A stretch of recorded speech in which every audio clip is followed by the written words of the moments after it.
Well, good afternoon, everyone. My name's Domenech, and I'm the Executive Director for AASA, which is the School Superintendents Association. And appropriately, we have a great topic today. We're going to talk about what are we doing with all of those billions of dollars that school districts have been getting through the ESSER funds, and the issues that are involved with that. And we have a great panel to review that for us. And I'm going to just go around and give each of you the opportunity to introduce yourselves before we get down to the questions. Go ahead, John. Great, John Bailey. I have multiple hats I wear. I'm a fellow at the Chan Zuckerberg Initiative. I'm an advisor at the Walton Family Foundation. I've had different stints in federal government, in philanthropy, and also state government, too. I worked in Pennsylvania for a while. So great to be with you today. My name is John Failla. I'm founder of Pearl, a tutor intelligence platform, and we're helping a lot of state education agencies launch tutoring programs leveraging ESSER and EANS funding. Hi, I'm Heather Tow-Yick. I'm currently the Deputy Superintendent in a school district called Mukilteo School District. Our board chair sitting right here, Mike Simmons. Thank you. It's just north of Seattle, and I'm planning to be the incoming superintendent in Issaquah School District, pending contract negotiations this summer.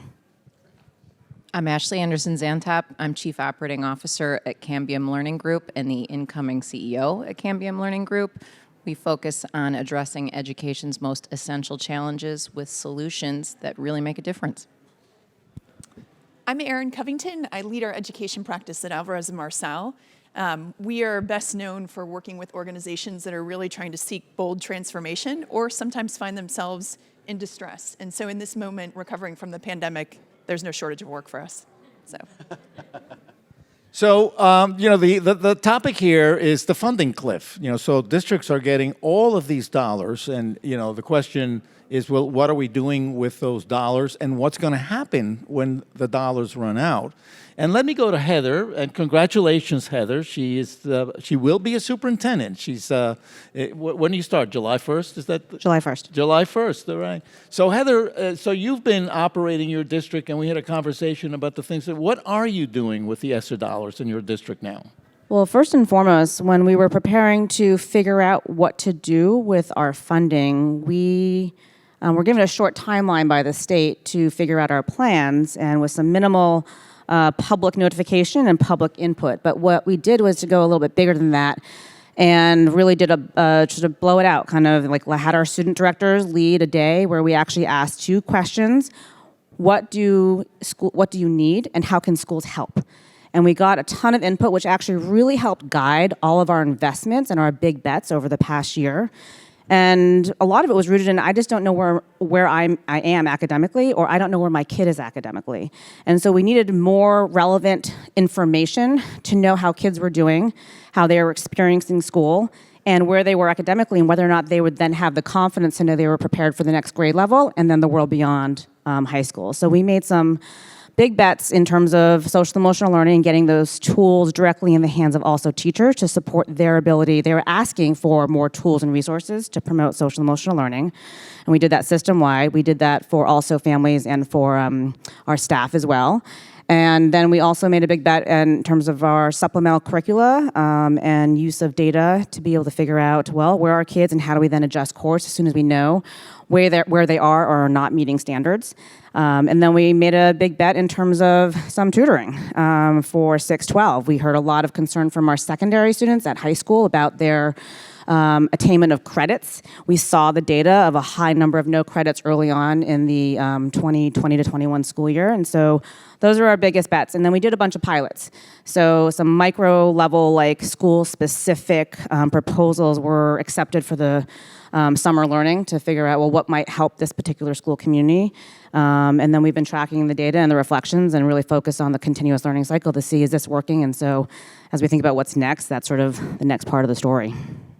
So we've formed a committee, ARP committee at ASA that we meet with on a monthly basis, and we get feedback from superintendents from around the country in terms of how they're using those dollars. And one of the things that a lot of the districts are doing by way of recovery of the learning loss that has taken place is bringing in tutors. And John, why don't you tell us a little bit about that? Yeah, so we're seeing a lot of state education agencies as well as districts launch these tutoring programs to really help mitigate some of the learning loss or accelerate the recovery that has taken place.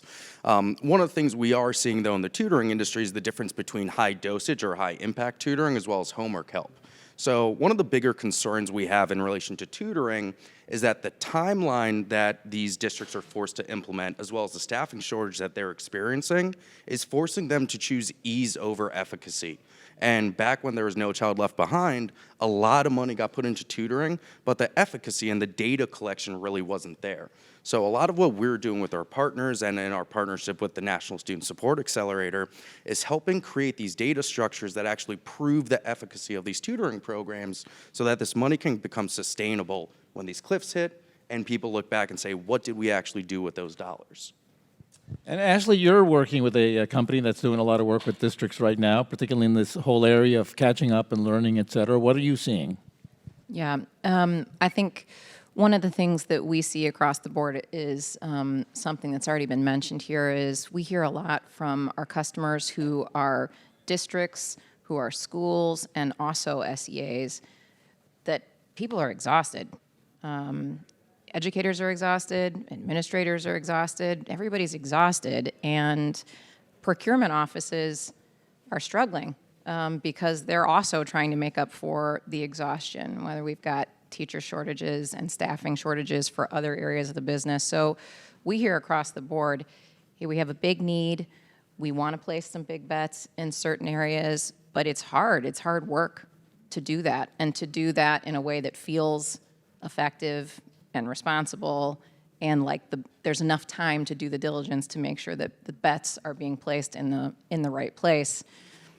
Cambium's purpose and what we strive to do is make sure that every teacher and every student feels seen, valued, and supported. And a lot of what we're hearing as we're doing that work is hearing that folks are, struggling to do this well and to implement it on the time frames in question. So we spend a lot of time thinking about how can we make this easier? How can we help? How can we make the decision-making process easier? What can we do to assist? How can we help with implementations so that if a bet is made, we're sure that it works and it has the efficacy that we're striving for? And then how do we make sure that we're not just checking boxes, right? When we think about why do we educate kids? Why do we educate students? So that they can go on to be adults who have healthy and productive lives, who have access to a future. It's not about just, do we check the box with this cohort of kids or not? It's what do we do to make sure that we accelerate the learning that these students haven't had a chance to have? And that, I think, is some of the bigger questions that we're grappling with when we're trying to help our customers at the school and district and state level. John, the foundation world, and you're seeing, you're close to that. And what is your take in terms of how all of these dollars that are going into education are being used? No, I think a lot of what you've just seen. Also, I think we need to give huge amounts of empathy to school systems right now. Like when they were getting the ARP dollars, everyone sort of thought because of the vaccinations, we were coming out of the wave, and that it was all about getting schools reopened. And then Delta emerged.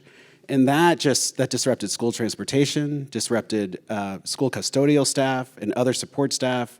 And then as we were coming out of Delta, all of a sudden Omicron hit. And so it has not been normal for schools to just try to keep their doors open, manage the shortages. In some ways, this has been, I think, based on the superintendents we've talked to, more disruptive, because when schools were open or closed, it was pretty binary. This, you just had no idea. You could wake up one day and you had 7 staff members test positive for COVID, and then that set a 14-day quarantine, and then you had to trigger a whole bunch of things for schools. And we don't have good numbers. We don't have good numbers of how many kids were quarantined and how many times they were quarantined. And that's still going on. And so I think there's been this huge tension between getting the dollars out and spending them quickly, but we have to recognize that schools constantly were dealing with something else. They all thought we had to get schools reopened, do summer school, help with tutoring, and just get kids caught up academically. And then all of a sudden it was we need to set up test-to-stay programs. We need more COVID testing. We need all these other sort of mitigation measures that sort of caught us by surprise. I feel like now we're sort of coming out of the Omicron wave. People are now, again, focused back on sort of how do we get kids caught up? What do we do during the summer Tutoring, I totally agree. I think I've seen a lot of schools go for quick and easy tutoring as opposed to high dosage tutoring. High dosage tutoring takes effort. It takes time, but that is what's going to help kids accelerate versus just sort of quick homework help. I also, we just saw from LA Unified this week, chronically absent students. I think the district reported that half the kids were chronically absent. And there's just crisis going on with our generation of youth right now. And some of it is home life, some of it is COVID, mental health. I think every single day I talk to a superintendent or a principal, mental health issues are just first and foremost. And again, we have some great tools and solutions now. There's a lot of telehealth and telemedicine solutions, but schools are just scrambling just to try to keep their doors open and try to respond to just, every single day there's another emerging need out there. So in some ways, I think there's a lot of frustrations. The ARP dollars have been spent faster, but I think if you take a step back, it's actually a bit of a grace that hasn't happened, because it meant that there's some flexibility with the dollars to respond to the crisis at hand and the emerging sort of ways that the pandemic's unfolded. And Erin, you're our financial expert. Are the monies being spent well?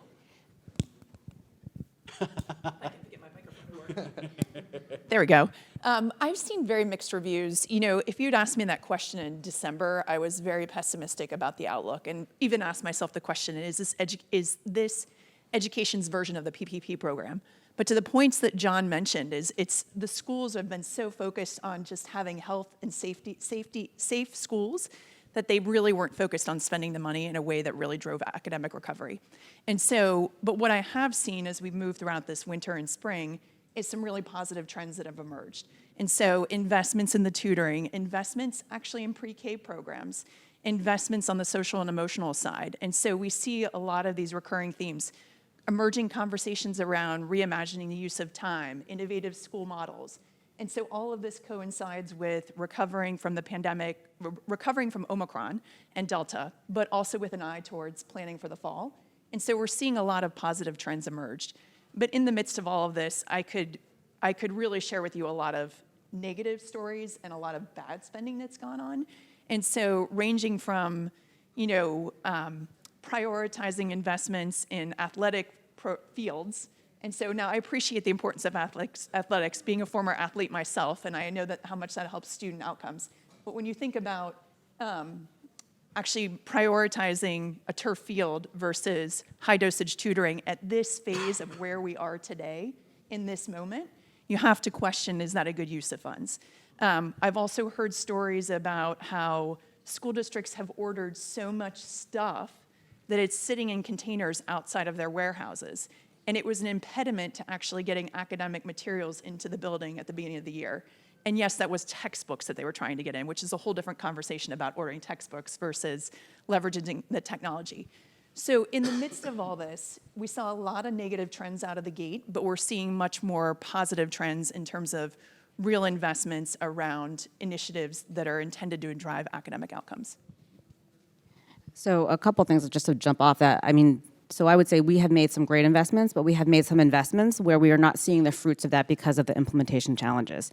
And the implementation challenges are not just on our own sort of capacity as a result of the constraints of the surges of all of the different variants, but also we saw a lot of turnover in a lot of the partner companies that we were working in. So how many times did I see a different, or my team report to me that there was a different client representative managing the relationship and the contract from the company? Now that's not okay, because then that means, from a customer relationship perspective, they're starting new with us and they don't understand our needs. And I will tell you that there's two aspects of customer service that were really important to us that we need better data on. One is actually the demographic collection of our different subgroups in our population needs to be much more equity focused. So if someone doesn't understand the difference between race and ethnicity, go look it up after this.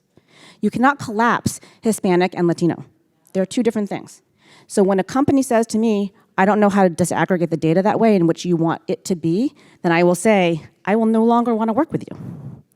So when I think about the message of both funders, but also companies selling ed tech products, you got to be able to customize based on the correct demographics and usage of terms in this country, because we need to know that information, because then we'll better be able to serve those populations. The second is super user access. So I've read into a lot of red tape, okay, and this is implementation, it's really important, around literally I will not give your school psychologist this information. I will only give the classroom teacher this information. So I'm like, well, listen, I went to business school, I went to a top tech school in this country, and I will tell you it is possible to customize based on the right subgroups of users. So if you don't have that architecture set up, then I will say, I'm not gonna work with you. So I will put that back on ed tech companies to be able to think critically about both equity, student population and needs and demographics, as well as the specific users that need access to do their jobs really well. So going to the topic then of the funding cliff, and I know in talking to superintendents and all of these billions of dollars and millions of dollars that everybody's getting, but they're getting it for 3 years. And the question is, what happens when those dollars are gone? How do I sustain programs that I implement now? And being familiar with communities, et cetera, you put in a great program, and 3 years from now you say, well, we got to cut the program because we don't have the money anymore. Not so fast. So what's your take on that? Why don't we go around this way, John? Well, a couple of different things. Like it creates tension for schools because you don't want to use time-delimited dollars to fund ongoing costs. And that's a challenge with all the staffing crisis that schools are facing right now. So there's a tension there. It's trying to make imbalance and blend and braid state funding as well as federal funding along with this one-time funding. There's another sort of hidden fiscal cliff that I don't think we're talking enough about, which is there's when the federal funds run out, but there's also when the state funding formulas catch up with the enrollment counts. And so schools where you've seen a decline in enrollments, at some point that catches up in the funding formula.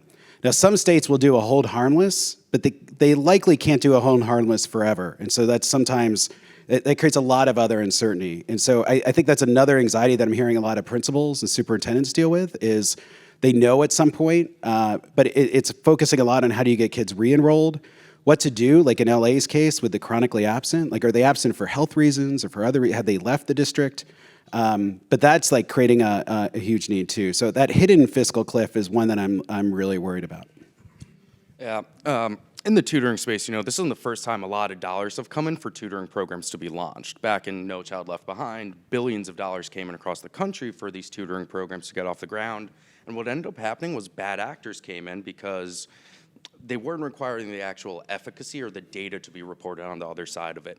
So when we talk about what happens when the ESSER cliffs hit and the federal funding dries out, we like to ask why would the federal funding dry out? And there's certain rules about the way it's getting allocated, but also if you don't prove efficacy, why would they renew any of those dollars, or why would a third party like a foundation step in and actually continue your program running?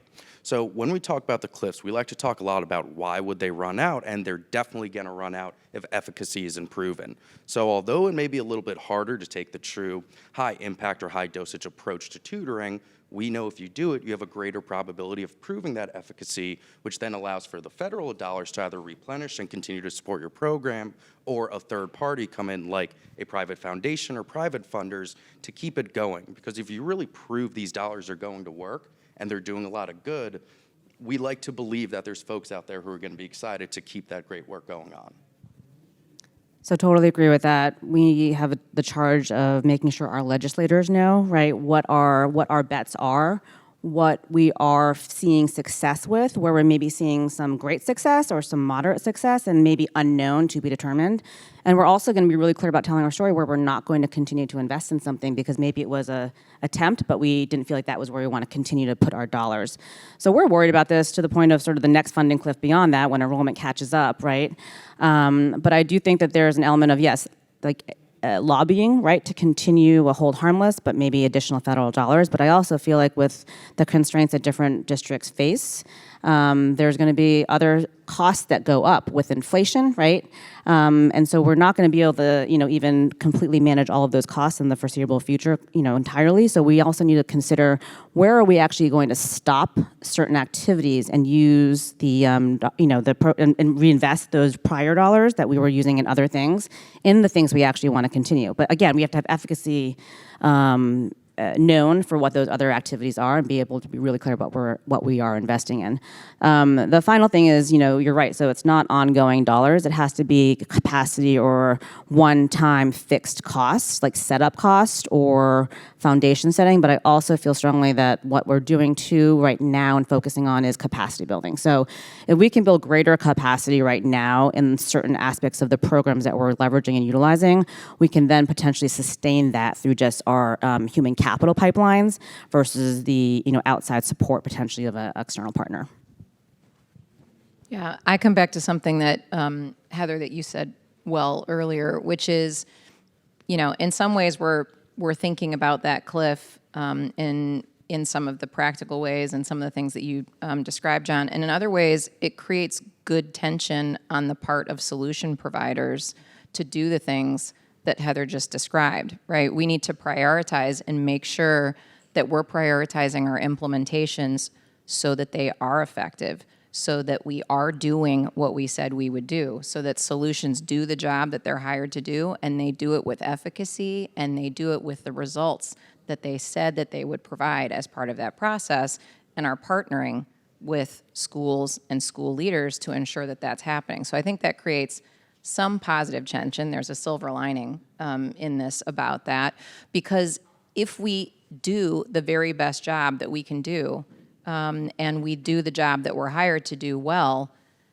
then we talk about building capacity and how does that become a regular part of what we do and what we fund in education. And that's the right conversation to be having. This is working, so now we're going to invest in this and we're going to find ways to keep investing in this. And that can take some creativity, but that's, I think, an important part of this. And then I think the flip side is we're also hearing about and concerned that some of the things that we're hearing in terms of the groundswell of activity and the conversation that's going on around what might an extension of a timeline for obligating and spending these funds look like, a lot of what we're hearing now is that that might only be an extension for capital projects. But that creates another set of artificial pressures, right? If we're gonna kick the can down the road and say, yep, we've got more time to figure out what we need in terms of capital projects, which is good, we should figure out what we need, but we don't have more time to figure out what we need in non-capital projects. That creates another sort of artificial tension, and that puts decision makers under pressure, to make decisions without all the information. So to me, that is also an artificial split that we need to be thinking about if we are going to talk about extending those timelines.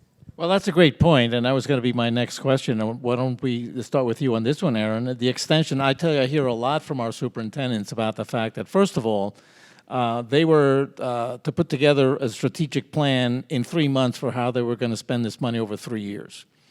And what they're finding now that they're into it is that, the plan that they devised because they had to do it within that timeline, but it wasn't really thought out properly, and now they realize that these are funds that could be used in different ways, but they can't do it so that they're finished, spending these dollars by September of 24. So where are you? And by the way, we advocate consistently with the Department of Education on this issue, and the Secretary of Education listens, nods, smiles, but so far nothing's happened. So what do you think about that, Erin? The timeline is challenging. I've heard each or several of you say here, and then I've heard it in working with many school districts, is the timeline is short, and the lack of data in that moment of the planning makes it a near impossible task to actually put together a good, solid plan that actually achieves the objectives that school districts are trying to achieve. I also appreciate the political pressures of trying to spend this money under the current administration, and so that they want to see real outcomes of a $190 billion investment that's gone into K-12. And so they want to start to see that money spent and start to see those outcomes out there. But I also know that this is a very challenging task. When we go into school districts, what we try to help them do is figure out how do we even prioritize where to spend the money. And so looking at things, leveraging the student data, but then also understanding up front, what are the expected outcomes of this spending? Not just measuring it on the back end, but understanding how many students are actually going to be served by this social and emotional program. What's the cost per student? What do we expect the outcomes, or what do we want the outcomes to be?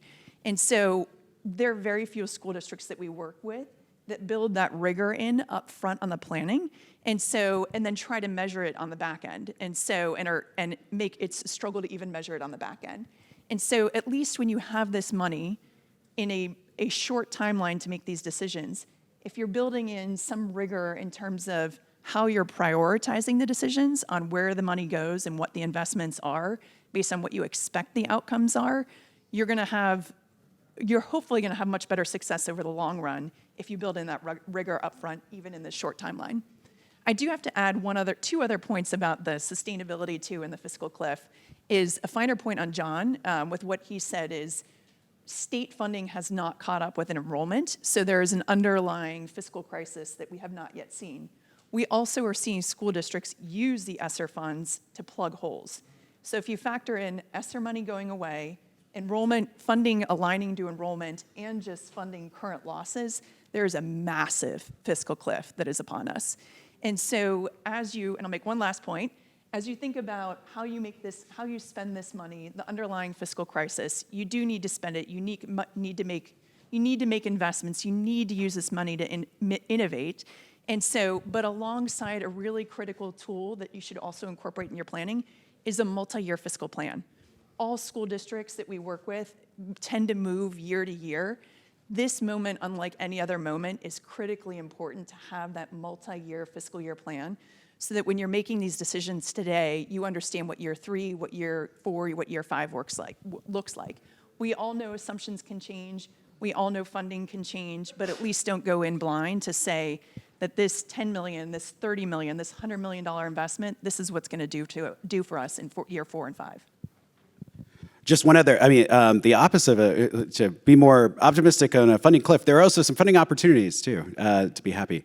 There's a bunch of programs in the infrastructure bill that have adjacent benefits for schools that can give bumps in funding and also free up local dollars and some of these federal dollars too. So there's $42 billion for broadband that'll be going out in grants to states, and schools are listed as a priority for that to help connect the unconnected schools, so those are the unserved areas, but then underserved, meaning they have connections but they're slow.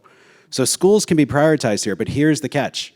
Governors have to develop plans, and guess how many states have a broadband office? Less than 20. So in the ESSER world, it's all pretty clear to us, right? There's 50 state school chiefs. They have apparatus. They've had muscle memory from putting together a plan, working with their superintendents, working with their schools, submitting back up to the feds.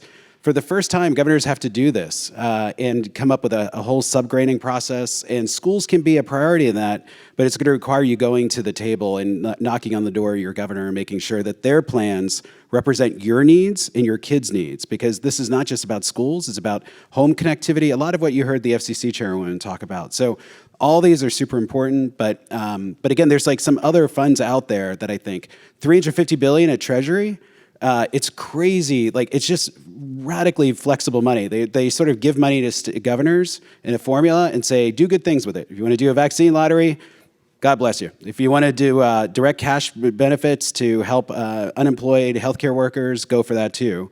But it means that governors could use some of those flexible dollars. They haven't spent all of that yet. A lot of governors have held that back for other emergencies. Great use of funds to help with the fuel costs that you just heard. None of these school plans were developed with the inflationary prices that we're facing now. When you're talking about school fuel prices, school transportation, the food price increases have hurt school lunches. And so some of that can be covered with ESSER dollars, but also it's a great chance for governors to use some of that flexible funding to provide some fiscal relief for schools too. Anybody else on this? John? So one of the things that we hear a lot also from superintendents is that this is an opportunity, really, for school districts to redesign and reinvent themselves, to move forward beyond, the school systems that we still mirror, the 18th, 19th century schools. It's time to break out. Are we seeing, or have you seen any examples of school districts that are taking the opportunity and these funds to really break out and change substantial changes to the way that they educate our students? Yeah, so we're seeing two things happening, at least in the tutoring space, that's really exciting in relation to this. One, the stigma around tutoring is being broken. back in the day, see students got tutored and you'd walk into the tutoring room and everyone would be like, oh, that kid needs extra help.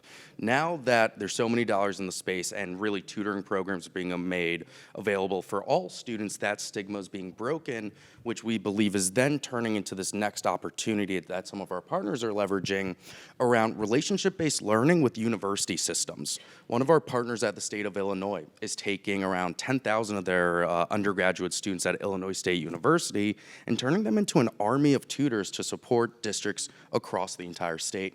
So what they're doing with their district partners isn't just supporting the students and breaking the stigma, but they're building a new pipeline of talent where these students are actually going to get into school, actually build relationships with these students, and then be able to pursue that profession afterwards, having much better knowledge of what they're getting into and a much better understanding of how it's going to work.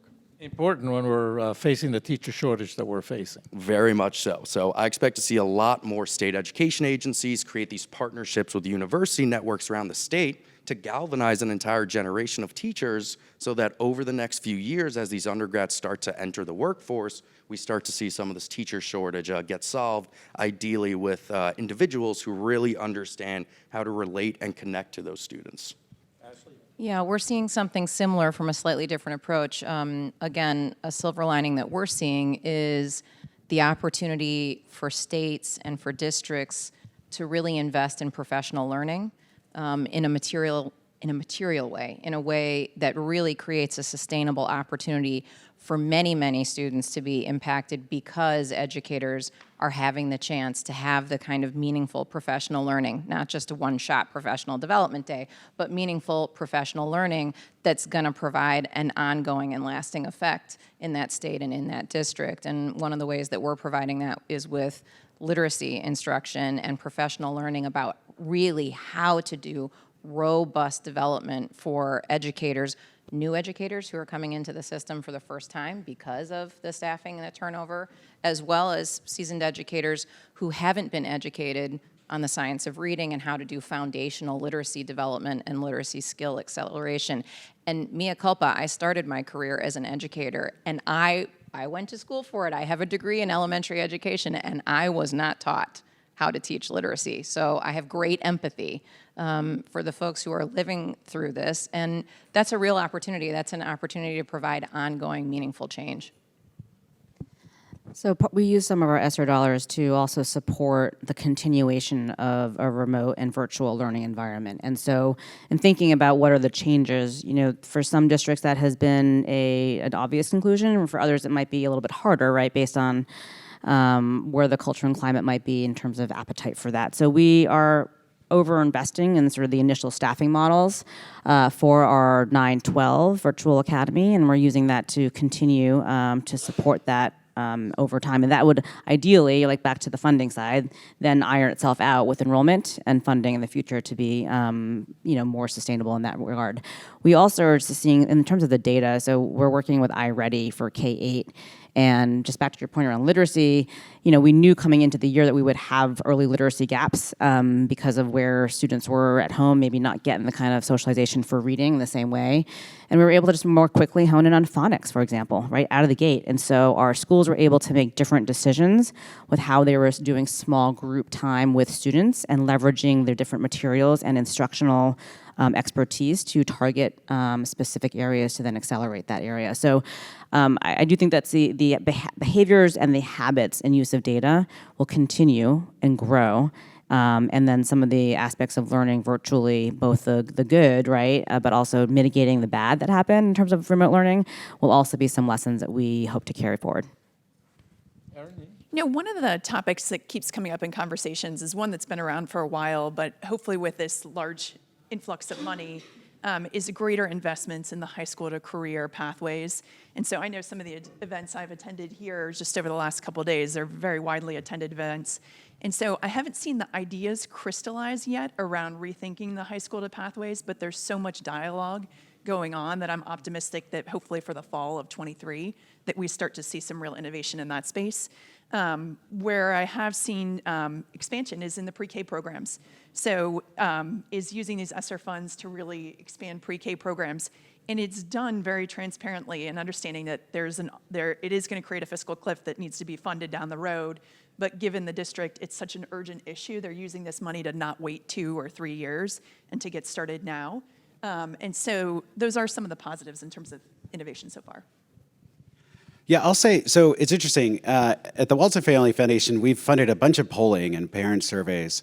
And we've asked the question, one with Echelon Insights that have asked parents, do you want to use this moment, do you want schools to go back to the way they were before the pandemic, or is this a chance to kind of rethink and think anew about education? There's better wording than what I just said. And it was amazing. It was always around 55% or higher said this is a chance to rethink education. And we asked that, and it kept coming back at that number, so we didn't trust it. So we asked it again with 2 other pollsters, and it's the same percentage. So I think this is a remarkable gift for schools. Like, it means parents are giving permission to try new things and to experiment. They just want some regularity and predictability. Like, I think more than anything, that's what they want. The stability of knowing a school's gonna be open, that they can send their kids there. That's what they want.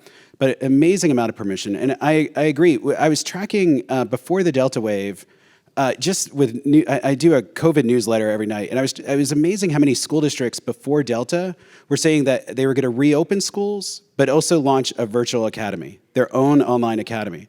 And so when I started collecting that, it was like 200 districts around the country that were doing that before the Delta wave. I think the number's even going to be larger coming out of Delta and Omicron. That's remarkable. Seen some great school districts, Denver and others, experiment with telehealth. Think of telehealth as complementing your school counselors and your school nurses, and just surge in capacity when you have a crisis. And so that's being used for mental health as well as physical health. That's an innovation. Same thing on transportation. Some really creative solutions emerging on transportation. Something called Hop, Skip, Drive, which is helping to sort of do smaller fleets, and it takes some of the pressure when there's a shortage of bus drivers. So there's an amazing amount of innovations. I think some schools haven't had the chance to try some of this yet because they're in crisis mode, right? I mean, we really are only a couple weeks coming out of Omicron, and folks are preparing as there are going to be another wave, and so I think they're just looking to get some regularity, and then they're going to start trying to be a little bit more deliberate about some innovation models. We're almost out of time, so I want to give the opportunity for anybody that has any questions of our panel before we close. Yes, sir.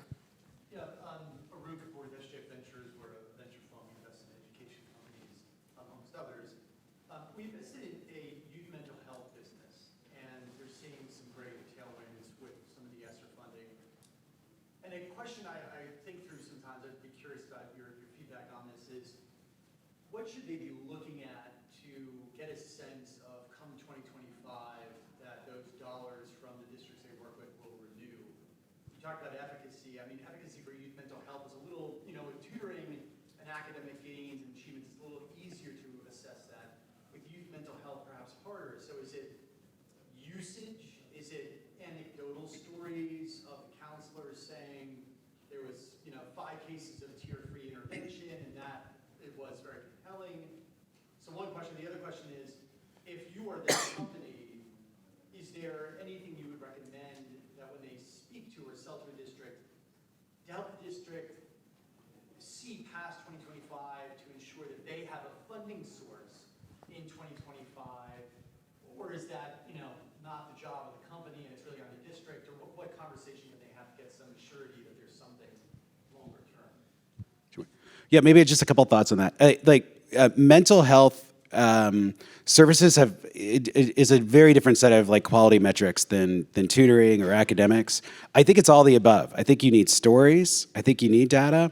In a weird way, actually, number of students served is a good thing. That's just showing that you're providing care. And right now, every single study that's coming out is just showing kids are increasingly in crisis. Whether it's CDC numbers, polling numbers. Just every single day there's another survey. So we don't need another survey. We need ways of helping to scale services to kids, as well as helping, I think, on the preventative side. This is where social emotional learning comes in, but also there's a number of mental health companies that are helping kids build the resilience and habits of mind and skill sets so that when they encounter one of life's shocks, that hopefully that doesn't send them into crisis. That's going to be super important. On the funding side, this, like, one of the amazing things of the State of the Union is the president made mental health a priority. And he didn't have to. I know John Danielson's in the office. We've worked on State of the Unions. You have to fight to get something in the State of the Union. The fact they had a whole fact sheet with a whole litany of agenda of different spending and priorities and regulatory relief is super positive. I talked to the White House and they said, yeah, like, you know, often we're being recorded, so this is off the record. But you know, like, a lot of State of the Union includes a lot of things that are a litany, but this is one they really care about. And I think Congress cares about it too. There's like 2 bills moving that could end up actually creating some regulatory flexibility, some payment parity with insurance providers, and then also some additional funding, not from the Department of Ed, but from HHS that can go out to help support kids and schools. And so I would look there because I think there's going to be some movement in Congress on this that can hopefully provide some more permanent, sustainable funding in the future here. And one last question, the gentleman over here.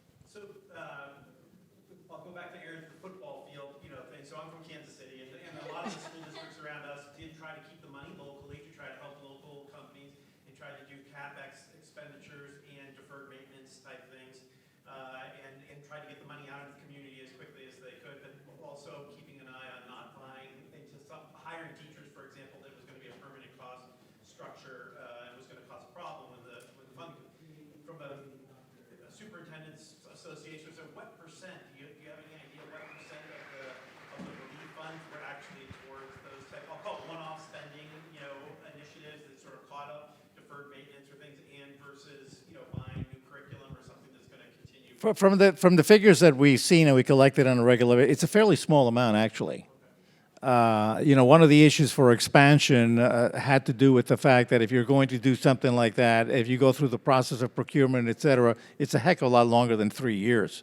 You can't do that. So a lot of districts really have not. More of it has been spent really on academic and social emotional, on tutoring, and all of those other elements, as opposed to you know, football fields and you know, the kind of, we were very excited when we thought we were going to get a ton of money for infrastructure, right? And we got nothing. So that's the problem. Well, let's thank the panel here for the great job.